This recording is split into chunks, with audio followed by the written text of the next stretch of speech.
Wing Chun forms are an integral part of the system. You need to, A, learn the forms, and then you need to practice them. You need to practice them every day, or, 3 forms one day, 3 forms the next day. Obviously, in the initial stages, it's hard enough just to learn the first form, Tsun and Tao, which is in 3 stages in itself. So, practice your forms daily. It's the most important aspect of Wing Chun in far as training. If you can train your forms every day, your skills will increase and your stance will get better and your structure will get better and your understanding of the forms will get better. Obviously, it's important to know why you're doing the forms and what is contained within them, the keys within them and the meanings of what you're doing. They say that if you watch Wing Chun, you can only see half of it, which means that you can only see what the person is doing. You can't see what they're thinking about or where their concentration or their focus is, whether they're thinking about their elbow or whether they're thinking about EastEnders or whatever. So you need to be doing your forms mindfully and with correct positioning and understanding what's going on in them. Train the forms well and your Wing Chun will improve.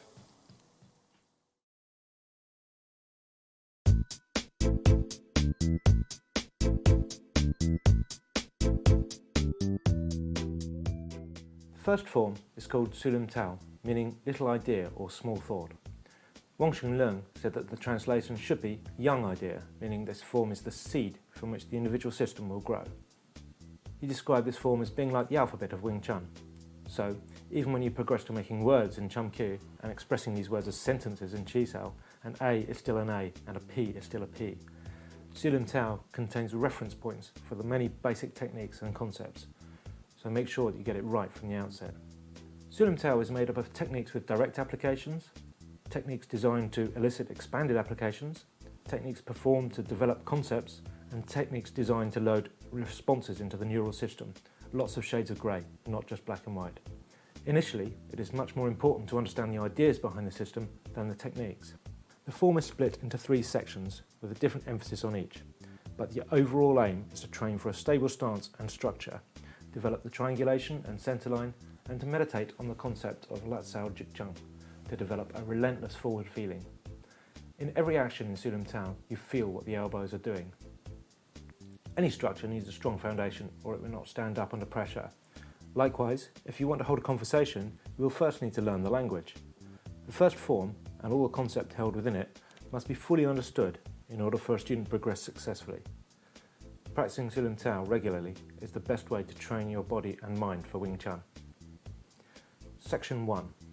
The first section promotes the correct exercises of the muscles and the joints in the arm and the upper body. Lat Sao Jik Chung, the essential prying or springy force of Tan Sao, Wu Sao and Fuk Sao are also introduced. This feeling is also derived from the stance. This section should be performed slowly and naturally, with all the movements driven from the elbow. Training for forward feeling enables us to spring into any gaps in our enemy's defence without thinking or being distracted by any sideways force. Some people liken this section to Qigong training or Tai Chi, but whilst similar benefits can be gained, the emphasis in Wing Chun is always on training effective fighting skill. You should be thinking about or meditating upon the elbow's movement and the body's forward feeling while performing this section. Section 2. The arms should be relaxed throughout, and often both arms will perform the same movement on opposite sides of the body. This has a balancing effect, making excessive body movements less likely for the beginner. This section of the form should be performed briskly, but with thinking and feeling behind it. This section also illustrates recovery techniques and demonstrates various ideas and ways in which we might regain our position when we've lost control of the centre line or are unable to face the enemy. Section 3.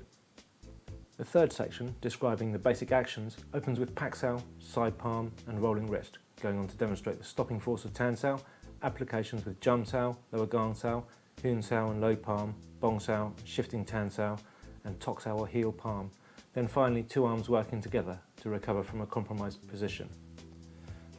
This section should be practiced with an emphasis on correct positioning and use of elbow energy. The form closes with a series of rapid punches and a Hun Sao.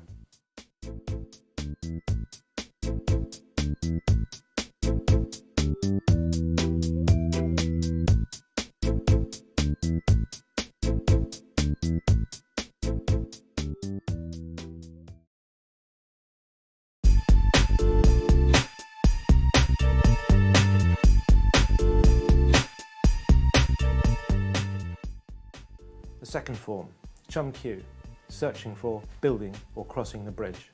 While Sulim Tao demonstrates the basic reference points in the Wing Chun structure, Chum Kyu trains us to maintain these points whilst fighting a moving target, or arguably multiple opponents. Basic footwork is demonstrated, but more sophisticated footwork is shown later in the dummy. Again, the form can be split into 3 sections, making it easier to understand, but the purpose of each section is not so specific. Section 1. Generally, the first section teaches us about tracking and hitting moving targets and how to turn our stance, introducing rising elbow strikes, turning on the spot, lap sao and jeet sao. Bong sao is considered to be in contact, and the change from bong sao to lan sao with correct elbow positioning is also introduced. Section 2 teaches us about different or multiple targets. Emergency or intercepting or out of contact bong sao teaches the concept of gaining contact while our hands are not already in a good position. It also teaches the concepts and skill of offensive and defensive footwork and kicking, and ways of always chasing your kicks so that your opponent is constantly kept under threat. Also, recovery in the form of regaining the centre and refacing is introduced. In section 3, low action bong is used, which provides a 2-in-1 interpretation of the bong sao for protecting the lower gates, for when you're attacked low and the hands are down, and also for controlling the stance when the arms are dragged out of position. It introduces the controlling of the legs via the arms and a variation of basic kicking action. Another application of recovery is applied by the punch at the end of the form.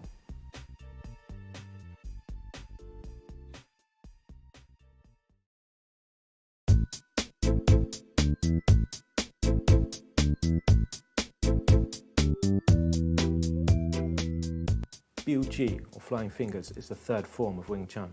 The name is derived from the characters meaning moon pointing finger, and Wong and Leung believe it taught us to look beyond the pointing finger.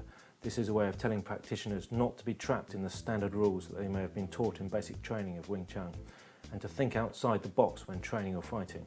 The mystery surrounding this form stems from the fact that it is often only taught to loyal students who have shown themselves to be capable of a high level of development, both through the system and on a personal level. Frequently, Biu-ji is only taught on a one-to-one basis, and the student must certainly have absorbed all the concepts from Sulim Tao and Chum Kyu. Frequently, the dummy form is also considered to apply before the third form. Many of the moves break the Wing Chun rules, as it were, coming up from under the bridge from the wrong side of the body. Biu-ji form contains many sophisticated ideas, including ways of minimising one's losses if you have been hit, injured or made a bad mistake during a fight. For this reason, it is also considered to be known sometimes as the emergency or desperation form. This is one reason for the form not to be shown too early in a person's training. It's far better to learn not to make mistakes than to find ways of correcting them after they have been made. The form is also considered important as it may give clues to potential weaknesses of the Wing Chun system, although it also demonstrates how to overcome these problems and weaknesses.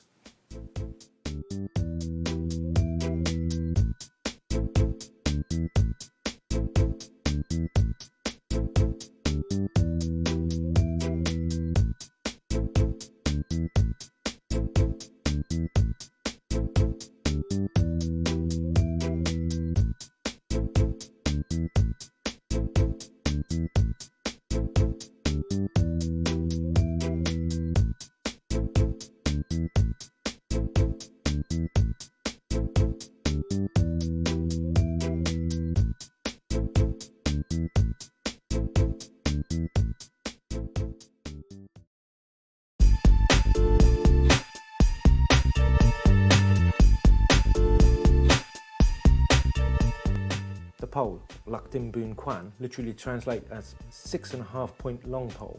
It is a short form and introduces the basic parries and attacks. There are only 6.5 techniques, hence the name. Practicing the pole form correctly will also develop massive strengths in the wrists and the stance. It is possible to practice sticky poles techniques with a partner. The idea is to stick to the end of the partner's pole, maintaining a strong position and a good range. This skill is not unlike fencing. When an opening becomes available, trap the pole, strike through or slide down the other pole to attack the hands. It is also possible to train with a pole against the butterfly knives.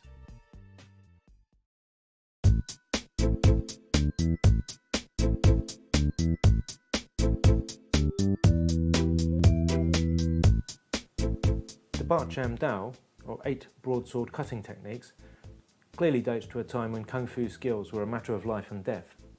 Despite popular belief, open hand fighting would be virtually useless against a skilled armed warrior. The Ba Cham Dao is also known as the butterfly knife's form because of the appearance of the blades when they're crossed. The form is in 8 sections, demonstrating the various attacking and defensive manoeuvres. The knives are used as an extension of the hand shapes, and many of the common techniques can be performed with knives. When fighting, the aim is to attack the opponent's weapon's arm first. The blades are one-sided, allowing them to be safely moved along the forearm. The thumb or tying on the guard can also be used to trap a weapon.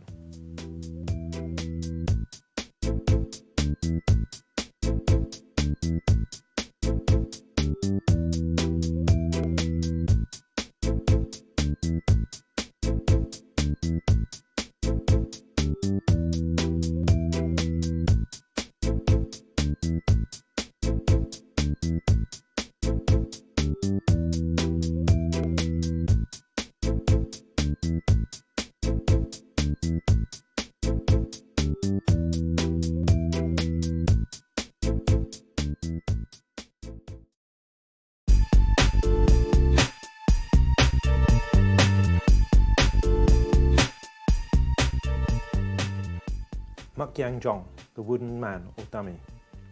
Wooden dummy training forms an intrinsic part of the Wing Chun system. Literally translated, Zhong means a wooden stake, or a stake used as a dummy. Other styles of Kung Fu do use dummies to practice against, but the Wing Chun dummy and its form is specifically designed to practice and improve Wing Chun fighting skills and footwork. The form has undergone many changes throughout its history, and although there are many different versions of this form, generally the first 5 sections are similar. Training in a wooden dummy form will improve many aspects of skill, especially your ability to move freely around a strong opponent, arriving in a good position with structure and hitting from the correct stance.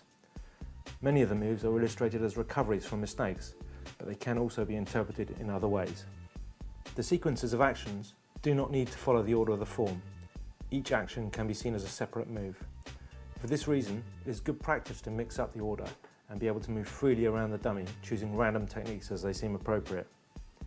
You can also train the form with an emphasis on a different attribute of your Wing Chun, for example footwork, relaxation, power, angle, each time. The dummy contains many important aspects of Wing Chun footwork. Chum Kyu contains only the basics. The change from the forward stance to the square horse stance and back is especially important to understand. The forward stance is only used while moving forward, so if you meet a very powerful opponent, you will need to use your mobility to get past the arms to access the person. The square stance is used as soon as you stop moving forward in order to allow lateral movement, as this leaves the option of moving in with whichever leg is appropriate when the chance arises.